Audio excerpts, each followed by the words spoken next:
সুপ্রিয় দর্শক শ্রোতা, আমরা আপনাদের এখন নিয়ে যাব নোয়াখালী জেলার সোনাইমুড়ি থানার অন্তর্গত বজরা ইউনিয়ন পরিষদে মোগল স্থাপত্য কলার অপূর্ব নিদর্শন বজরা শাহী মসজিদে। আমাদের সামনে বজরা শাহী মসজিদের সম্মানিত পেশ ইমাম হাসান সিদ্দিকী এখন এই মসজিদের ঐতিহাসিক গুরুত্ব, তাৎপর্য এবং এই মসজিদের যে ইতিহাসের সাথে যে সমস্ত স্মৃতি বিজড়িত ঘটনা জড়িত আছে সেগুলো আপনাদের সামনে তুলে ধরবেন। আমাদেরকে বজরা শাহী ঐতিহাসিক মসজিদের সম্মানিত খতিব, সম্মানিত ইমাম হাসান সিদ্দিকী ভাই এখন এই মসজিদের ইতিহাস বর্ণনা করবেন। আসসালামু আলাইকুম ওয়া রাহমাতুল্লাহি ওয়া বারাকাতুহু। সম্মানিত দর্শকবৃন্দ, আমরা মুঘল সম্রাট মোহাম্মদ শাহর আমলে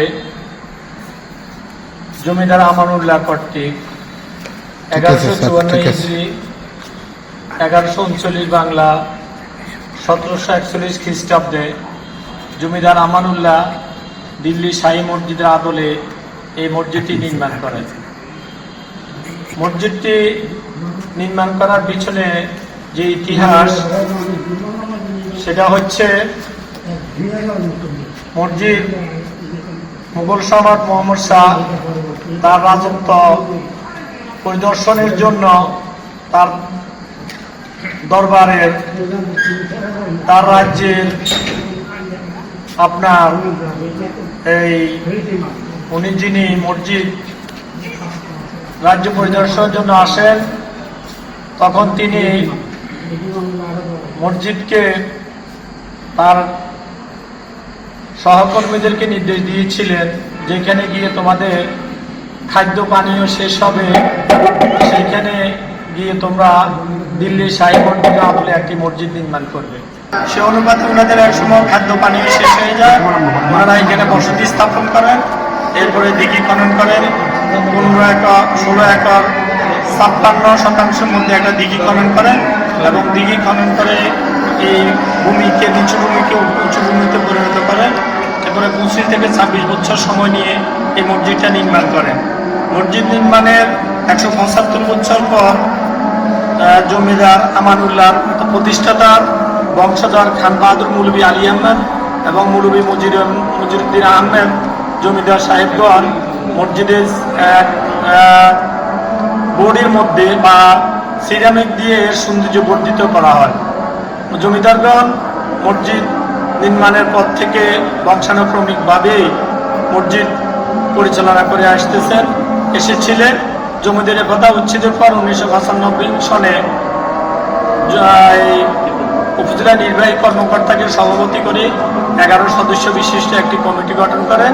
সেই কমিটি গঠন অনুপাতে এইভাবে মসজিদ পরিচালিত হয়ে আসছে। জমিদারি প্রথা উচ্ছেদের পরে দীর্ঘদিন এলাকার গণ্যমান্য ব্যক্তিবর্গ এই মসজিদ নির্মাণ করেন।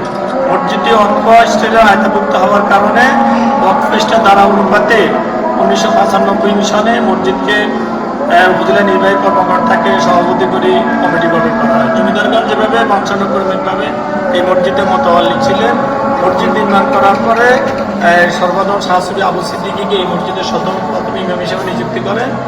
এরপরে ওনার ইন্তেকালের পর ওনার বংশধরগণ পর্যায়ক্রমে এই মসজিদের ইমামতি করে আসতেছেন। আমি প্রথম ইমামের 7ম বংশধর, 7/12/1995 থেকে অদ্যাবধি পর্যন্ত বজরা শাহী মসজিদে ইমামতির দায়িত্ব পালন করে আসতেছি। আলহামদুলিল্লাহ, মসজিদটা দেখার জন্য দূর দূরান্ত থেকে অনেক মানুষ আসেন, অনেক মুসল্লিরা আসেন। বিশেষ করে জুমার দিন এবং শবে বরাতের দিন অনেক মুসল্লি এই মসজিদে আসেন।